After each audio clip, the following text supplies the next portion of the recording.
I lost my father when I was 13 years old. So at that time, my mother didn't drive, my mother didn't work, so it changed her life. It changed my life. She was my best friend, and we grew up together. She was always smiling. The glass was always half full.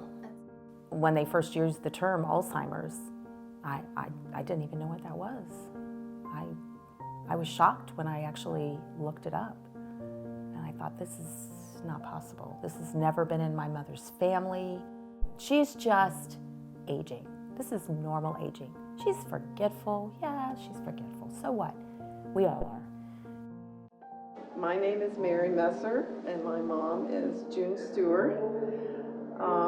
We started noticing some memory problems with her about 4 or 5 years ago, and 2 or 3 years ago it started getting really more exaggerated, and she can't remember very long at all, but she's just happy, and she loves to sing. When you're going through it, there are stages of denial, and then you get angry.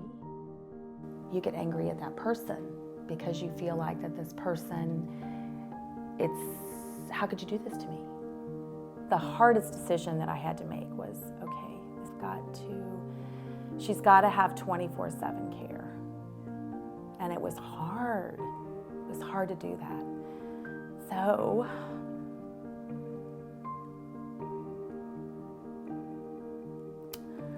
So I had to make that decision.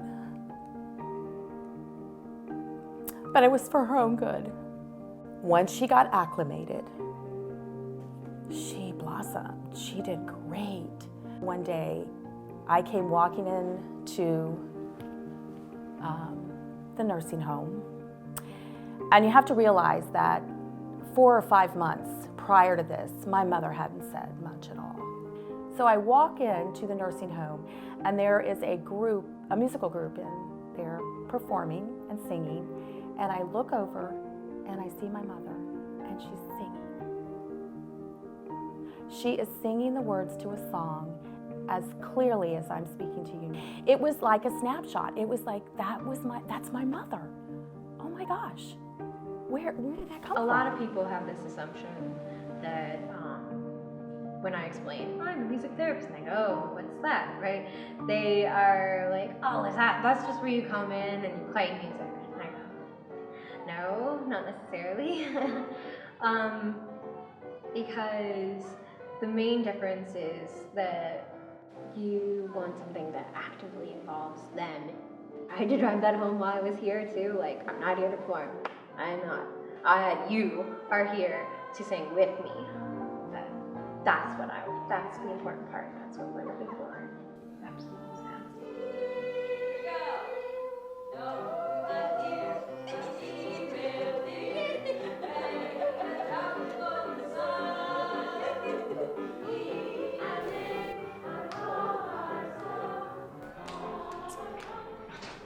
When I heard that Cheering Voices was coming to Ottawa, and I'm so excited.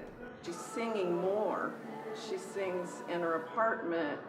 My dad was in the hospital last week, and she was singing in the hallway going, la, la, la, la, la. And then she'd go by and she'd say, why don't you sing with me? So she, definitely has become more overt in her singing. When you look at it and you think what this disease does, I know there's so many other diseases and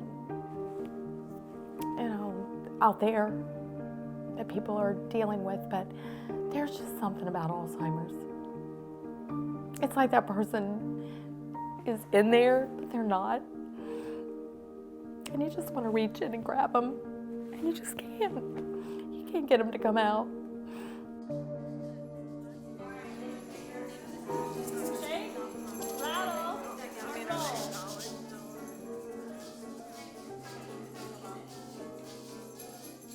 There have been studies that prove that hearing is the last thing to go before death.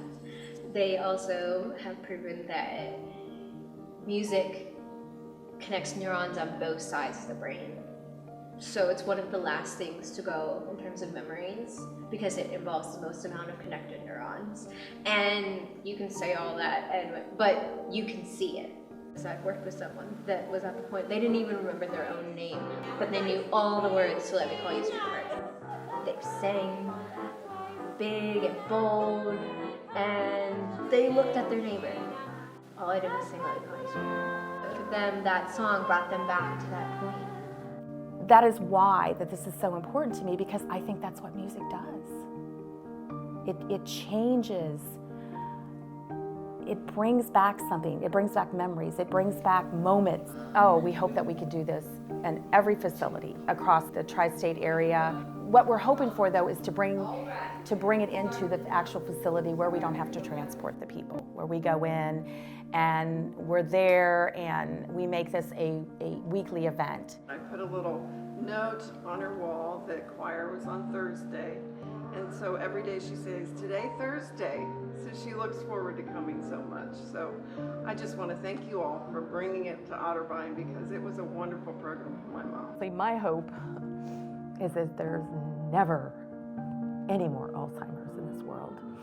That would be a wonderful day. But until that time, I hope that I can touch many, many lives this year with Cheering for Charity, and help those people and their families.